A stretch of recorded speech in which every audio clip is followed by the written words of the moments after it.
Hello everyone. Let's start some seeds.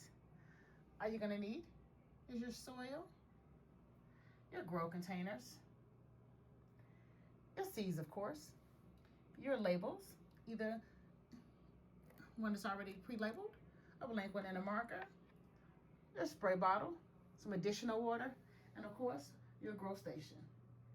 So if that's something you're ready to do, stick around.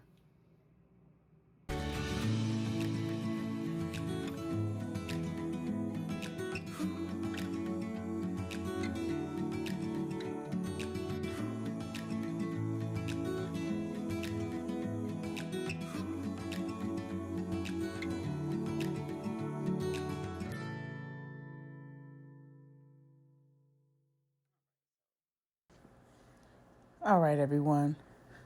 So just like I explained in a previous video, I do like to make sure that I am filling my trays, my seedling trays, pretty full, but not where the soil is super compacted.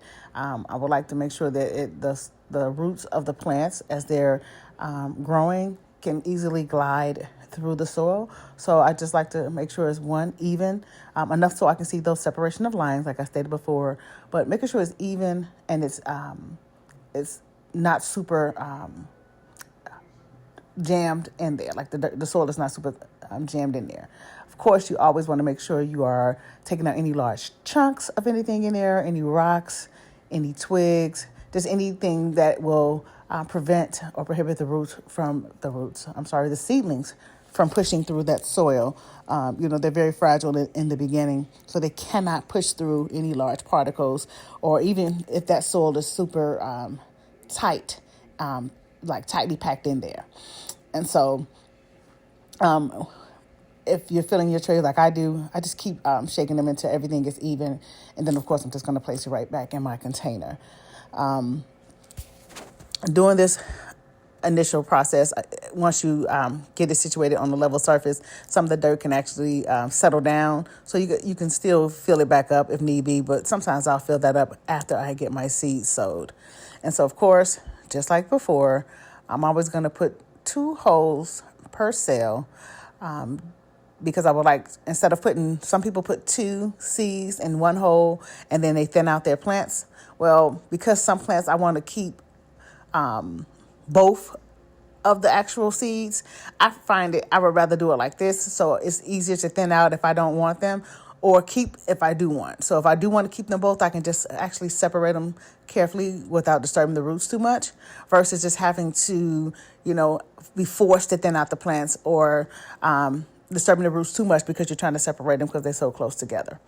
So after I poke my holes through, I have some made labels, so I'm just going to go ahead and put them in there because this is what I'm planting today, which is pretty much I'm just doing my celery, the traditional Utah celery, pink celery, and sugar snap peas.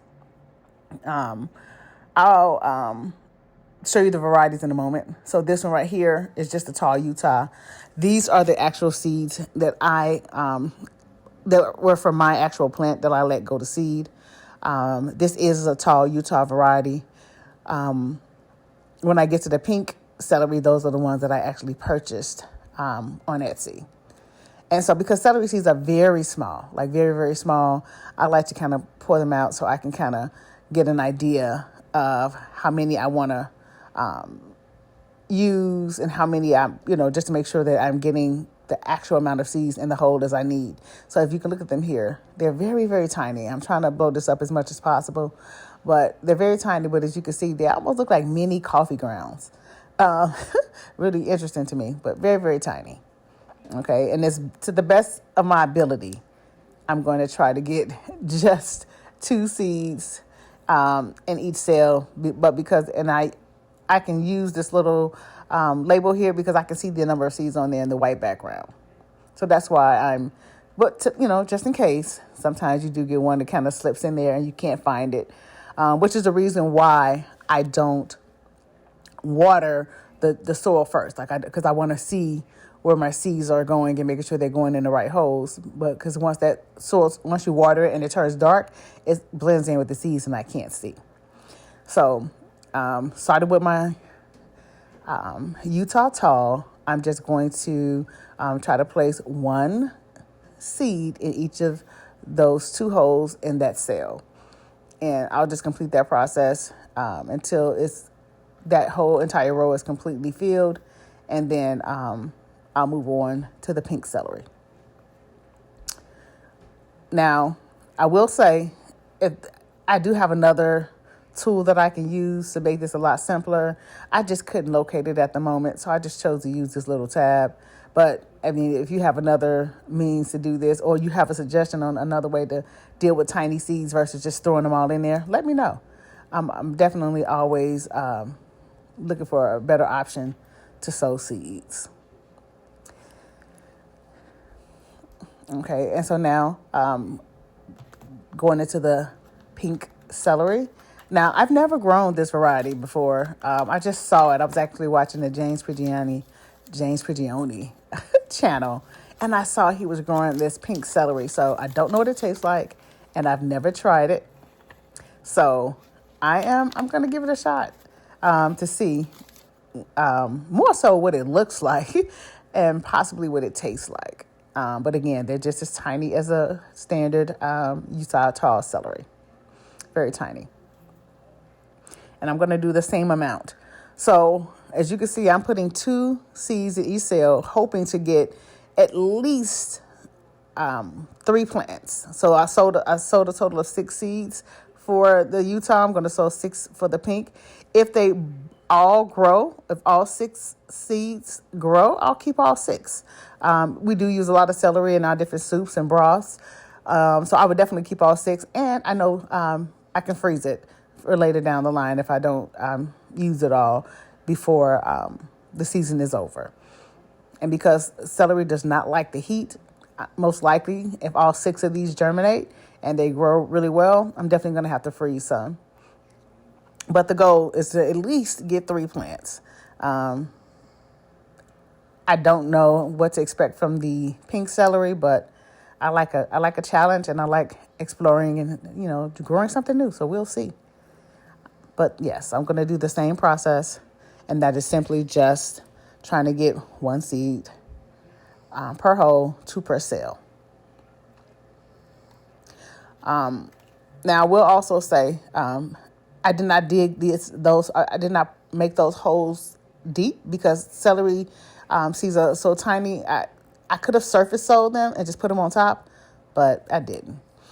So moving on into the sugar snap peas.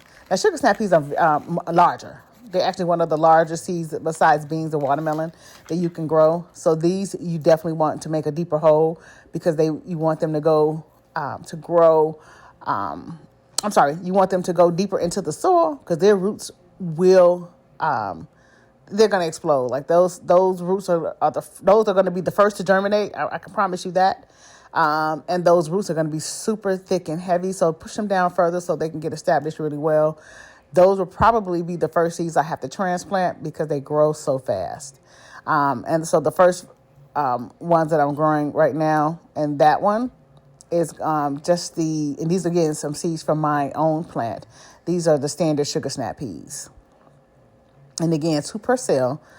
Usually with sugar snaps, I usually get about an 80% germination rate out of them. They grow really well, but if they don't, they grow so fast, I can just easily start some more.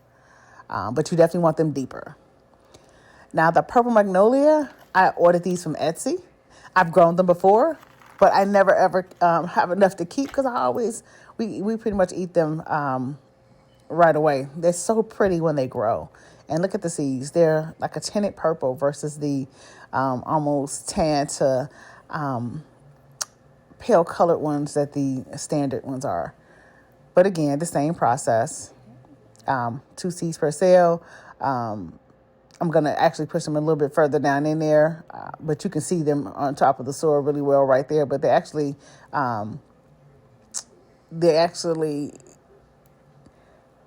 going to grow a little bit faster, in my opinion, than the standard sugar snaps, for some reason, they grow a little bit faster. Some people say it's the same. In my opinion, they're a little bit faster. They'll probably pop up first before the standard ones, but they should pop up in a day or two. They don't take long at all. All right. And so now what I'm going to do is I'm just going to lightly spray or mist each cell, particularly the celery seeds, anything that's kind of surface sown. This is just so that it prevents the seeds from moving out of place or being blown away. I do not want the actual seeds themselves to move when I'm placing that dome cover on. That little gust of wind when you're placing it on there can cause the seeds to move. Also, I'm going to water from the bottom. So this is not a deep watering just to keep them in place. When I'm placing water in the bottom in the green tray that you see here, I'm going to place it either halfway full or a third full, depending on the type of seeds that I'm sowing. So like the surface sown seeds like celery, lettuce, some herbs and things of that nature, I'm going to fill it up halfway because I want that water to rise all the way to the top to completely keep that soil moist. That misting that I just did, that's only going to just keep them in place. It's going to dry out really quickly if there's not enough water in place to keep those seeds wet for germination. And then, of course, here I'm just simply taking out that label because I just had some pre-made labels from when I used to purchase sugar snaps, and I want to make sure that I know that variety on the end is purple magnolias and not the standard ones.